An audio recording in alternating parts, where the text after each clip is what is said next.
আসসালামু আলাইকুম প্রিয় বন্ধুরা, সকাল সকাল আবার একটা ব্লগ নিয়ে চলে আসলাম। আজকে শীতের ভাগটা মনে হয় অতিরিক্ত বেশি। যেমন বাতাসের তাপ চাপ, তেমন শীতেরও চাপ। সকালবেলা দুটো ভাত খাইলাম, ভাত খাওয়ার পরে এমন মনে হচ্ছে দুই পাশে এই চাবালি চাবালি মনে হচ্ছে যেন চেপে ধরছে, এরকম অবস্থা। ঠান্ডা, আর হাত পা তো দেখেন অবস্থা শিশাই যাচ্ছে একবারে। প্রচুর ঠান্ডা, এত পরিমাণ ঠান্ডা, সর্দি কাশি ঠান্ডা। বিশেষ করে এই সর্দি কাশি তো আছেই, এই শীতকালে কিন্তু একটা জিনিস সবচেয়ে বেশি আমাদের সকলের খেয়াল রাখতে হবে গ্রামাঞ্চলে। মুরব্বী মানুষ যারা আছে, যারা অ্যাজমার রুগী ঠান্ডাজনিত সমস্যায় ভোগে, এরকম অসুস্থ মুরব্বী মহিলাদেরকে আমরা একটু টেক কেয়ার করবো বেশি বেশি করে। কারণ কারণ তারা আমাদের দাদি, তারাও আমাদের মা বাবা, তারা আমাদের নানি, এরকম সম্পর্কের সাথে জড়িত আছে। আমরা যদি এখন তাদেরকে টেক কেয়ার না করি, মস্ত বড় বিপদের সাথে সম্মুখীন হবে। পরবর্তীতে হওয়ার পরে যদি সে অসুস্থ হওয়ার পরে আরও ব্যয়বহুল খরচ হবে, তাকে নিয়ে আরও বেশি ঝামেলা হবে। যদি এখন মানে রোগ আসার আগের থেকে যদি আমরা টেক কেয়ার করি, তো তখন মনে করেন সে অসুস্থ ভার অনেকটাই কমে যাবে। এই ঠান্ডা এত পরিমাণ সমস্যা, জোয়ান যুবক জোয়ান যুবক মানুষদের এখন যে বেহাল অবস্থা ঠান্ডায়।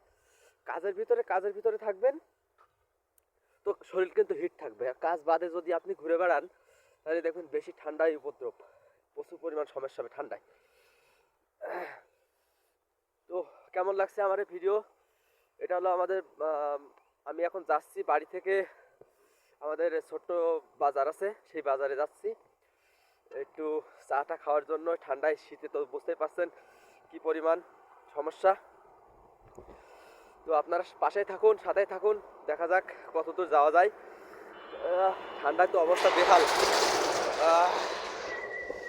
আপনি আপনাদের এলাকায় কোথায় কোথায় বেশি বেশি ঠান্ডা, কোন কোন জেলা থেকে দেখছেন অবশ্যই কমেন্টের মাধ্যমে জানাবেন। আর ওই সেই সর্ষে ফুলের ভুঁই, ওই যে মাথায়।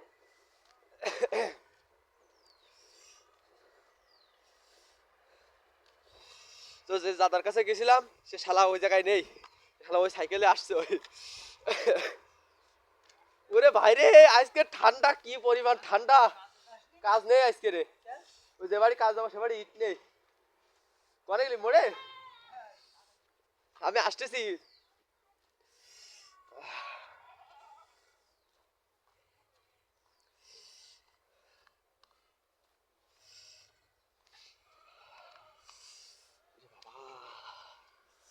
ঠান্ডা, ঠান্ডাই ঠান্ডা।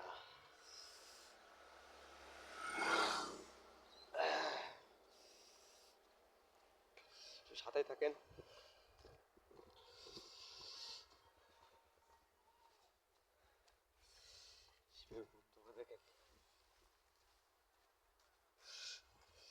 চাষা মাঠে গেছিল লাঙল চাষ করার জন্য, ঠান্ডায় এত পরিমাণ উপদ্রব। বাসায় এসে খড়কুটো এক যাই করে মনে করেন আগুন পোয়ানোর একটা চিন্তা ভাবনা করছে। আগুন পোয়াক সমস্যা নেই, আমরা সাথে যাই।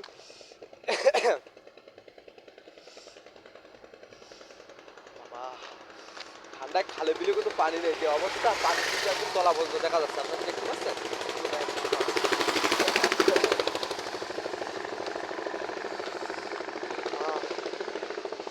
বেশি বেশি ঠোঁটে ক্রিম দেবেন, আর ক্রিমের সাথে সাথে কিন্তু আমি ক্রিম টিম কিছু ব্যবহার করি না।